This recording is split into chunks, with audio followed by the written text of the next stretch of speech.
Hello, it's Hairy Steve back in the workshop, and I appear to have turned into a cardboard box. Everything's behaving itself, nothing's on fire. Excellent. The battery is already in it. Welcome to Hairy Steve's workshop.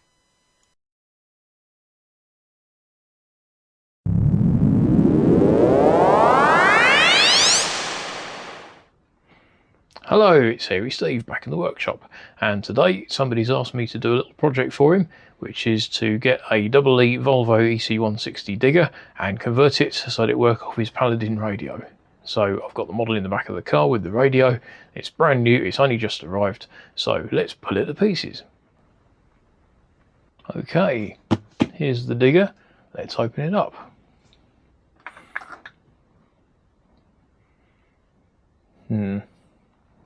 Let me find something more suitable. Oh look, another gardening implement. Okay.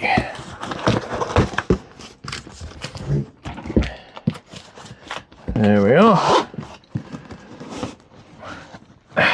Right, it's quite heavy. I might struggle with this.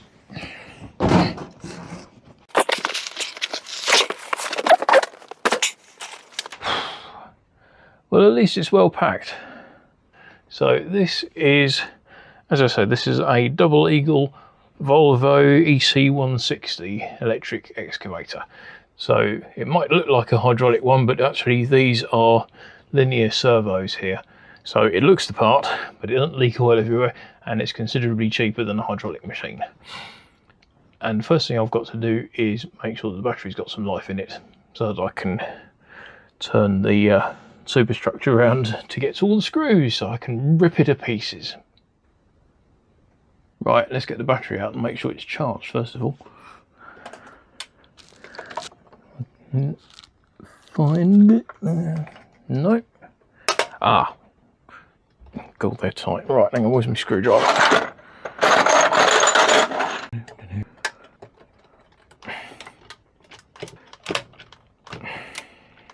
You are kidding me. What else is holding this thing on? Nothing. Ah. But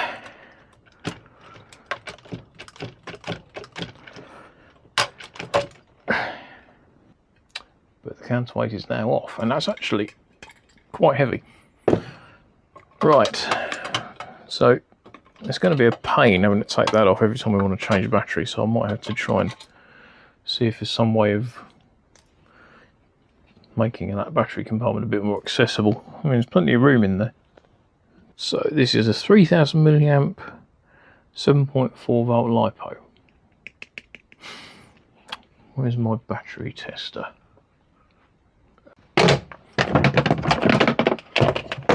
Let's see how much capacity this has got in it. 46%, so that's enough to fire it up and get it turned around so I can get the cab off at least.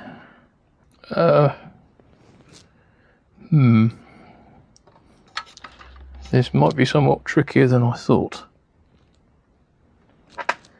because that looks like an all-in-one control unit to me. Hopefully it isn't, but I guess we'll find out in a minute when I get the cab off. Bloody see, can't see. Oh, it's a 2mm. Right.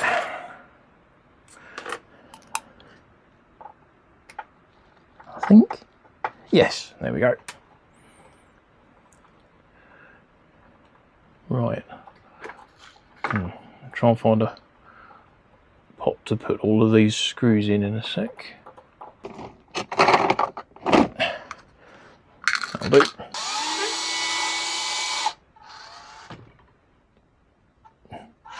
Nope. Right.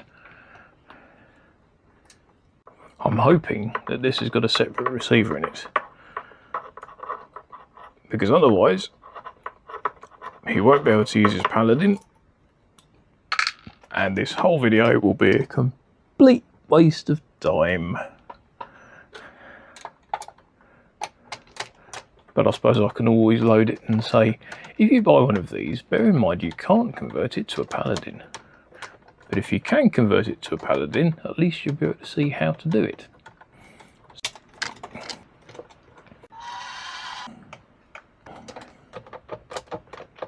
Either I've missed one. No, I haven't missed one. That's good. Right, there goes the rear bodywork. Yeah, that looks like an all-in-one unit to me. Right, so I don't know if you can see this or not, but I'll do a close-up with my phone in a second.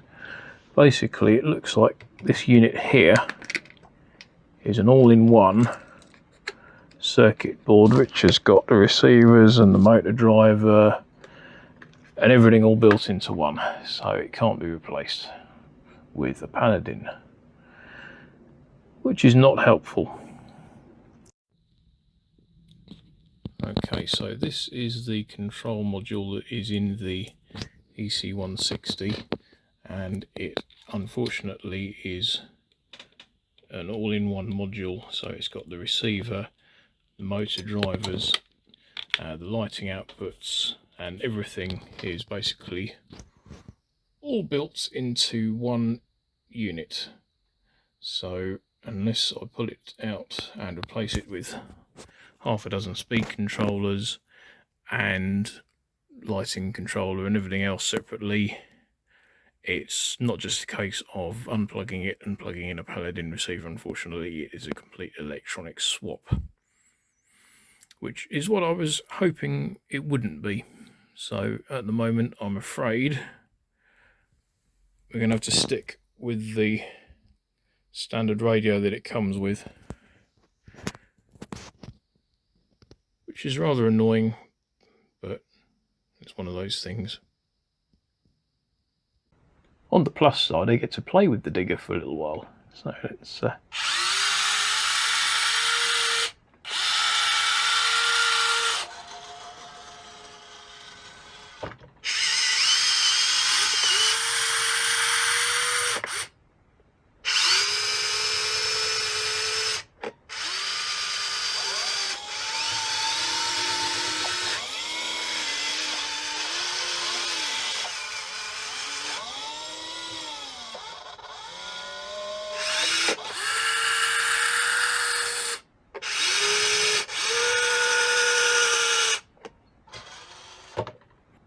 actually quite smooth.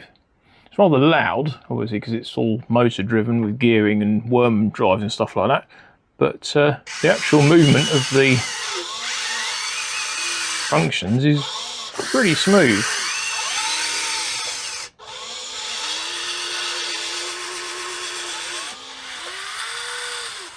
And it's all proportional as well, which is nice. And the tracks are actually pretty fast. I mean, I haven't really got a huge amount of room on here, but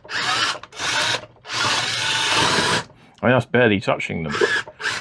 And the traverse is nice and quiet though.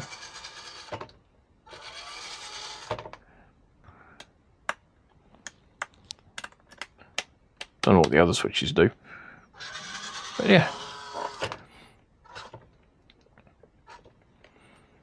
Yeah, it's a nice little model.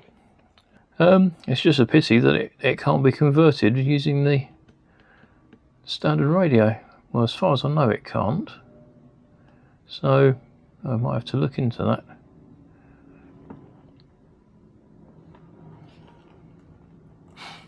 Because I've just noticed there are an awful lot of pins on the side there.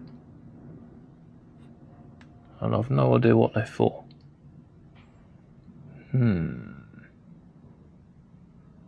Where's the instructions? I doubt it's going to say in the instructions, if you want to fit a different radio, do this and this and this. But you never know.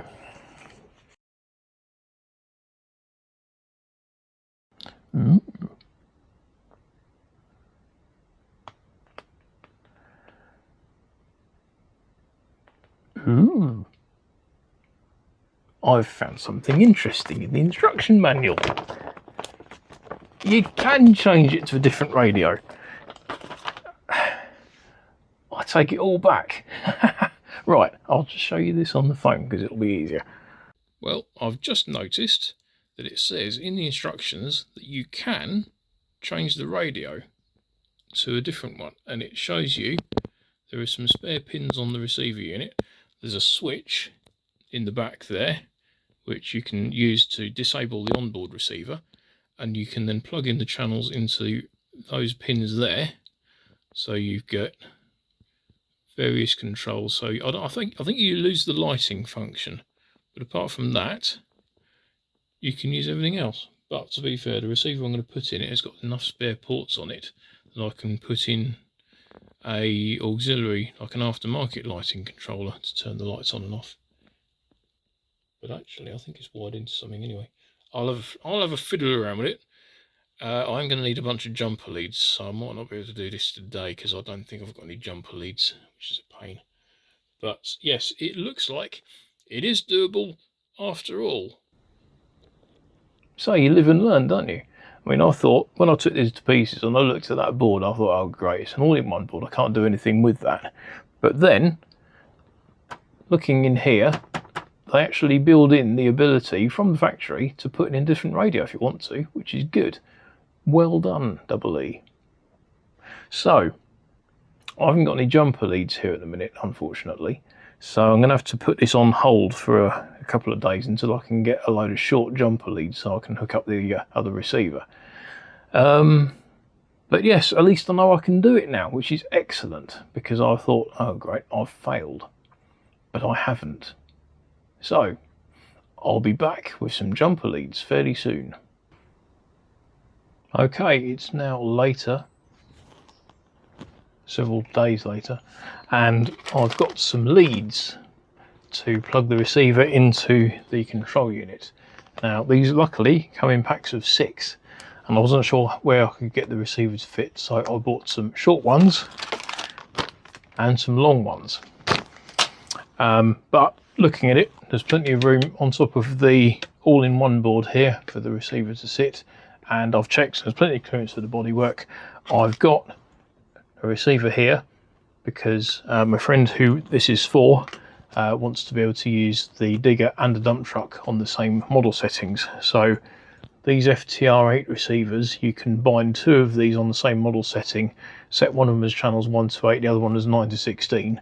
One can be in the digger, one can be in the dump truck or something like that, and you can switch between them using a condition switch or something along those lines. So let's get it all wired in.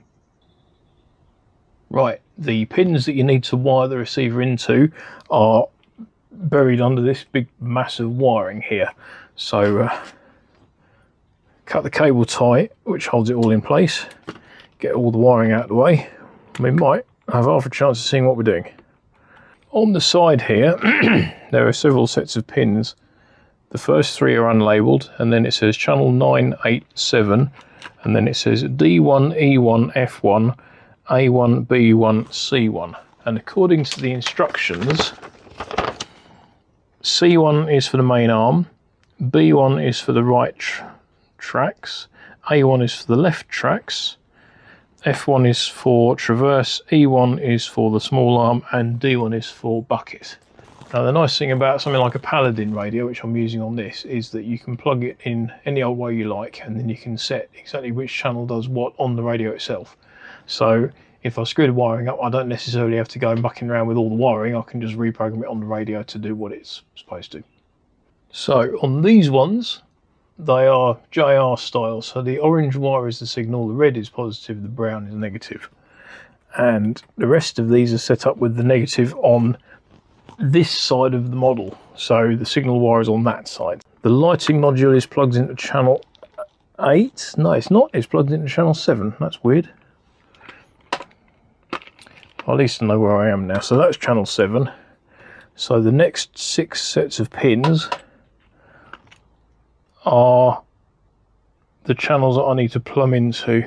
I'm going to make a note of these as I go.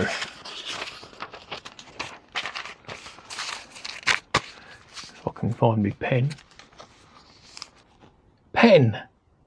So that gives me half an idea of where I've got to plug all this all into in the receiver. So D1 goes to channel 1, E1 goes to channel 2, F1 goes to channel 4, A1 goes to, I'm going to assign those tracks to channels 5 and 6.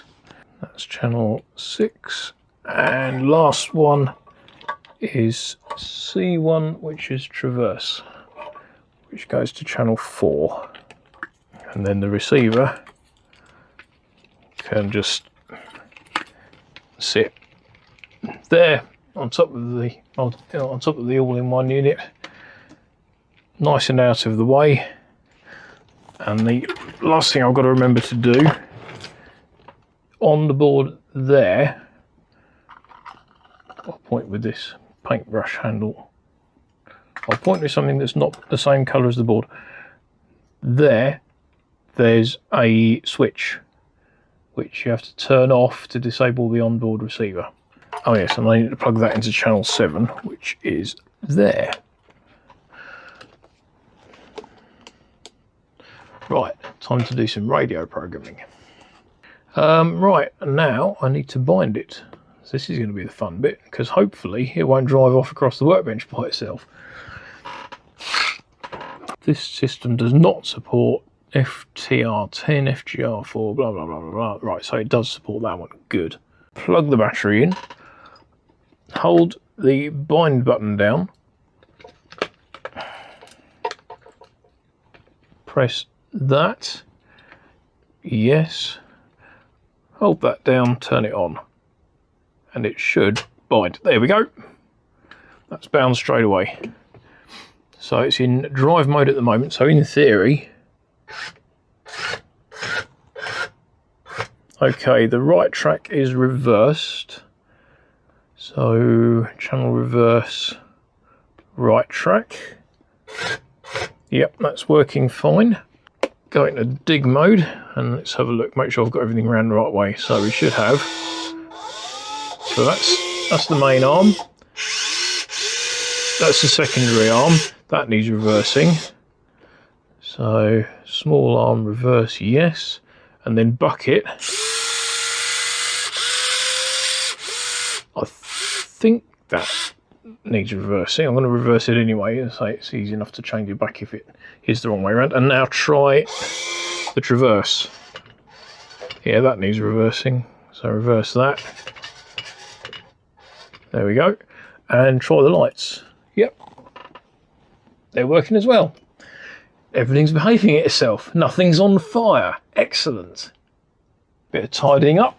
Bolt the bodywork back on, and it's good to go.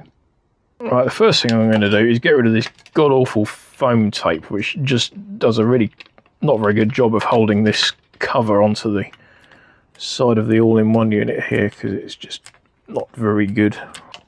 I've got these little self-adhesive pads I'm going to stick the receiver in with. That's not a bad idea. I can use one of those pads, put it across the joint here, and that will do two jobs at the same time. That will. That's handy. Right, these little silicone pads are very good. They're very, very, very sticky, but getting the red backing off them can be a bit troublesome at times. But that one actually didn't put up much of a fight, which is good. Right, so we can get to the on-off switch. Get to the battery compartment. The radio needs to be switched off. Right, just need to bolt the bodywork back on, and away we go. There's the main bodywork, and I put all the screws somewhere.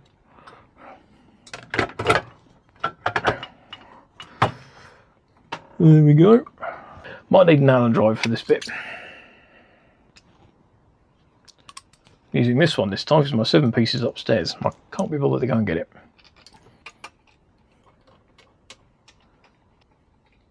Now for the counterweight cover that goes on the back. Actually, I just want to try something while I've got it like this. I want to see if I can get the battery in. Oh, look at that. Yeah, so if you've got this door open and the top hatch open, you can get the battery in and out into this cavernous volume that's in the side here where there's basically nothing, rather than putting it across the back. Now I'm going to take the bloody counterweight off every time I want to change the battery. I don't know if it's just because this one's new, but it is extremely tight getting it, particularly off. On isn't too bad, but off is a pain in the backside. So you can do these up by hand to a point, Oh, that side's not too bad, but this side there's this little cover thing in the way. So I'm just going to nip them down by hand for the minute and then finish them off with this screwdriver. These are off the ET35, but they do little GPS masts like this with a bit of threaded rod sticking out the bottom that you can put on there, and they look a lot better and they serve the function of these, and they're easy to get hold of. So I might suggest to my friend that he gets a set of them. And then there. So as I say, in theory we should just be able to plop the battery in there. Might have to just there, yeah, that'll make life a bit easier. Plug it in, close the doors, turn it on, and off we go.